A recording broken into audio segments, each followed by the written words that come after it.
when we're talking about rights, right, and there's a huge tradition of scholarship that denies the existence of rights. So the first thing that you have to recognize is that the entirety of this lecture presupposes the existence of rights. I am making a bold-faced assumption because it's on human rights, and I don't have my philosopher hat on, properly speaking, now in this lecture, but we're making a huge assumption that rights exist in the first place, right? And if you guys want to have that debate in the comment section or on somebody else's channel, that's fine. I'm not going to get into that now. We're assuming that rights exist. If we make the assumption, right, this becomes a conditional, right? If we make the assumption that rights do exist, which is a big assumption, then the next point becomes, well, there must be a duty to respect those rights. So whenever we're talking about rights, we're talking about duties. Right? So whenever we're talking about rights, we're talking about duties. And we know that rights mean, and I'll get into the various forms of rights, I don't want to jump ahead, but we'll talk in a second, I'll talk in a second about what rights are, what rights mean. But anytime we're talking about a duty, we're talking about an obligation, right? Right, something that you must or have to do. Right, something that you must or have to do. And there's an ethic that goes along with this. It's known as deontological ethic. There's a logic that goes along with this. You can do deontological logic, right? So anytime we're talking about rights, we're talking about duties. When we're talking about duties, we're talking about obligations. So if someone has the right to X, then somebody else has the obligation not to prevent you from gaining or doing X. So just so that you understand, we'll say that Agent M, right? Agent M has a right to X. Well, some other agent, we'll say Agent P, some other Agent P has a duty, a corresponding duty, right? If Agent M has a right to X, then some other agent or institution or whatever has a corresponding duty, obligation, right, not to prevent M from X, right? So I'll go through that slowly. If someone has a right to X, then some other individual or some institution or some political whatever has a duty not to prevent that agent M from the thing that we're discussing, X. Okay, one last time. Rights and duties, bound. Anytime assuming that rights exist, whenever we evoke the notion, the concept of rights, we equally evoke the notion of obligations, duties. If we say that an agent M, for example, has a right to X, then we're saying that that creates a corresponding obligation, not to prevent M from whatever that thing is, X. Okay, so that's the sort of duties, rights distinction. Later, I will return to this notion of duties and rights and complicate it, but I think that makes sense. That makes sense now, or it should make at least sense now. All right. So the next thing on the top of page 2, primitive states and sorry. I missed actually the bottom. We're still on the bottom of page 1. This is a quotation.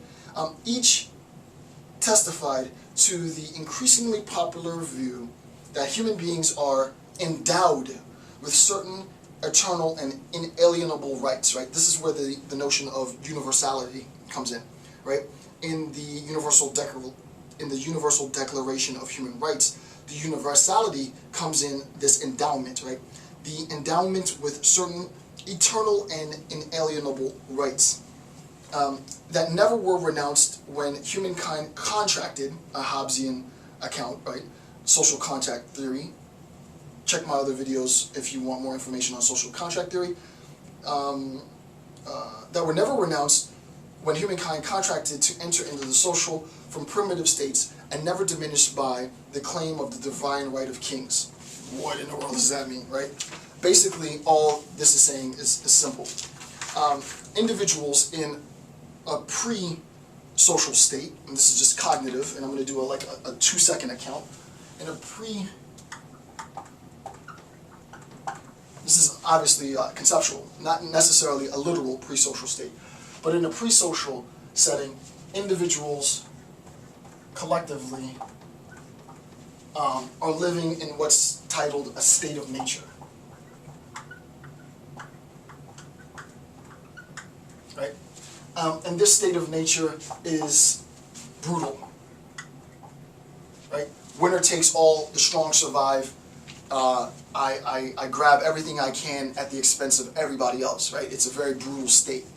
We recognize that a state of nature is unsustainable. There's no way we're going to be able to sustain this state of massive, epic levels of destruction and violence. So what we do is we contract. Right? This becomes our contract. We contract into a social state. Right? And we create institutions of power. We create leaders. We create bureaucracies. Right? These bureaucracies, these institutions of power, these leaders are precisely put into place in order to prevent us from regressing back to the state of nature. So that those individuals of power are now obligated to, quote unquote, we the people. What's being said in this claim on the bottom of page 1 and the top of page 2 is that once we've made that transition, once we've contracted into a social setting, we still retain this human right. So many things are lost, many things are gained, and I'm not going to get into that full discourse now. If you want to see more of that, watch my video series on Hobbes's social contract. But the one thing that's never lost is our human right, right? Right? Our human right transfers, right? If you will, our human right transfers. So, just to show you how that applies, each testified to the increasingly popular view that human rights are endowed with certain eternal and inalienable rights that never were renounced, right? We didn't lose it.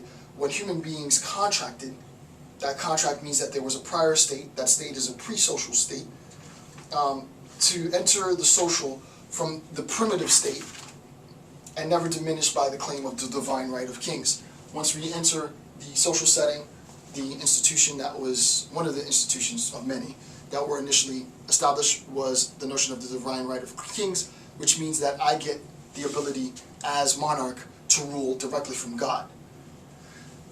So that's that. All right. So one of the important things to recognize here would be the following. You can imagine if this were a general question. It's too general a question for it to be like a midterm question. But you can imagine the question would be, in conceptualizing the historical development of, and I'm just freestyling this, but in conceptualizing the historical development of human rights as a notion, explain the role of social contract theory in an articulation of human rights, right? It would be a pretty general question, and you would basically describe what I just said, right? Individuals within a pre-social state have a certain inalienable right that is not lost when we contract into a social state, irrespective of the divine right of kings or the brutality of a pre-social state. The individual has within him or herself freedom, equality with others, and primarily, was it freedom, equality, and I forgot the third one, and liberty, self-autonomy. All right, next is the role of John Locke's two treatises on government. I'm not going to go into too much on this because, you know, this is, I would spend really a whole lecture series just doing this, but we'll look at Locke.